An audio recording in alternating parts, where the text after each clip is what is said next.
den, dámy a pánové, vítám vás u nového videa s výškou na kole. Mamka si konečně pořídila kolo, tak prosím vás, jestli byste s námi nechtěli vyrazit na výšku k vodopádům Dýrka.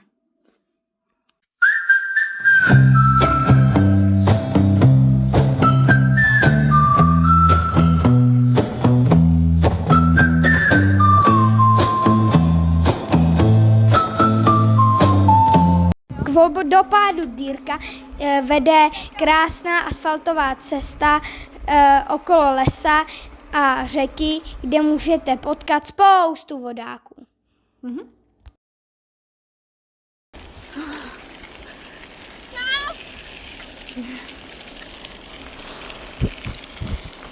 Tak se podíváme, kde je Dominik. Ztratil se mi v kopci.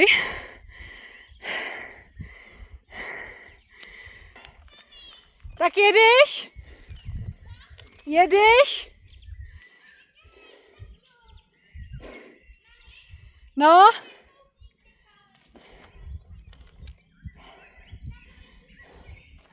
Před náma ještě štreka.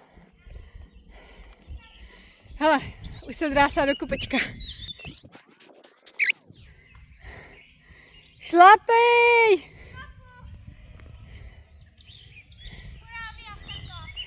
No jo, to se mi to kecá, když mám do kopečku motor. Tenhle kopec mi dá nejvíc zabrat.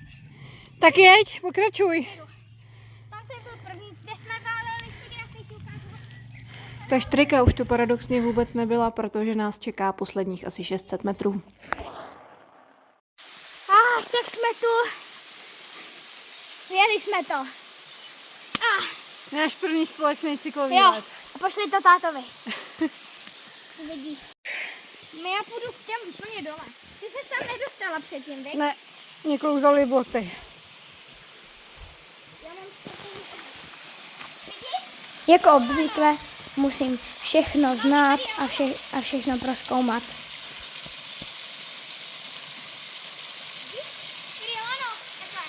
Tak to jsem nevěděla.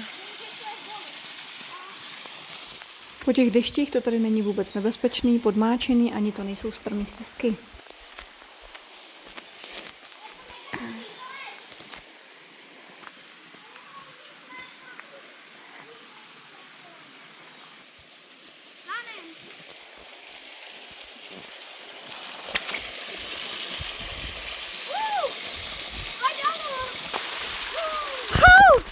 Jupi! Tak polez! Jo, potom laně. Jen se zapří těma nohama, no. Pojď. Dobrý? Ale tamhle je naše kolo. Super. Super to je, viď? Tady se prostě podívej. Máme konečně vodopád. Tak to musíme dělat. Konečně vodopád. Jsme to pokořili. Konečně z té správné strany. No jo. Jako to jenom ze spoda. Jo.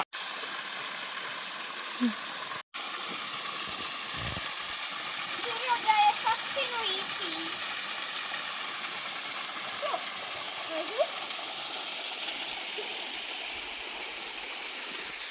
Tamhle jsme jeli. Je to teda hustý trail.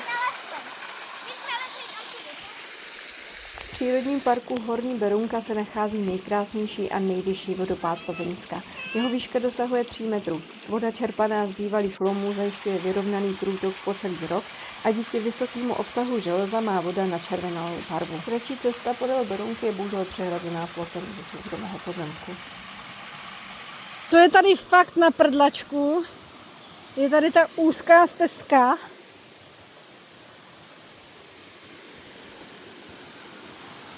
Protože s Eliškou to fakt nejsem schopná přejet, protože tady prostě narážím. A tady jsou takový hrboly, že to s tím kolem prostě není šance vyjet. Tady to vypadá jak v pravěku. Chybí tady jenom ty dinosauři.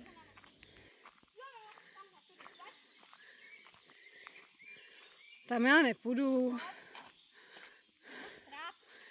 Já nevím, proč bych z toho měla domít.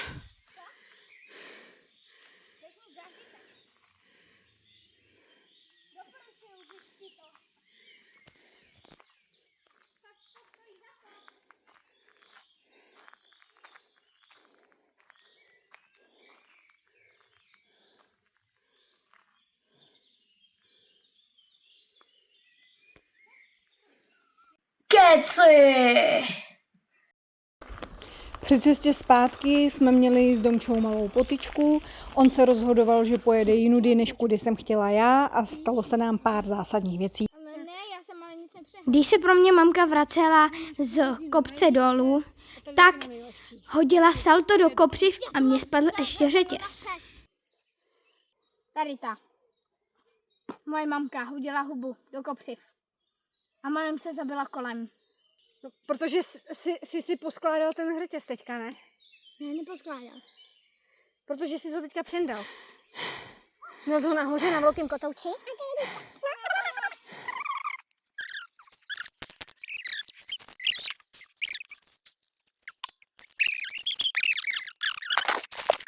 Keci a kámen, bro.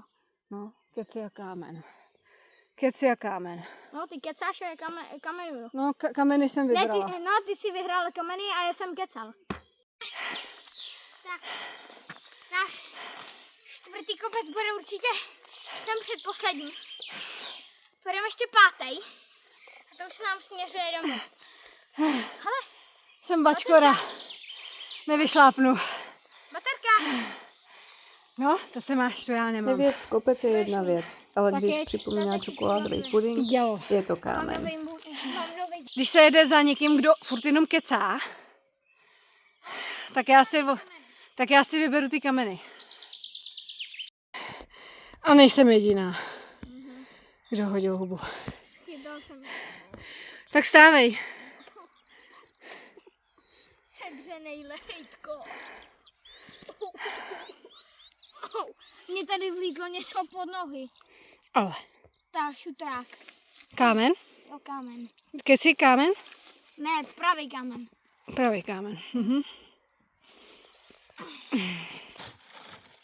Máme teď prvních 30 kilometrů.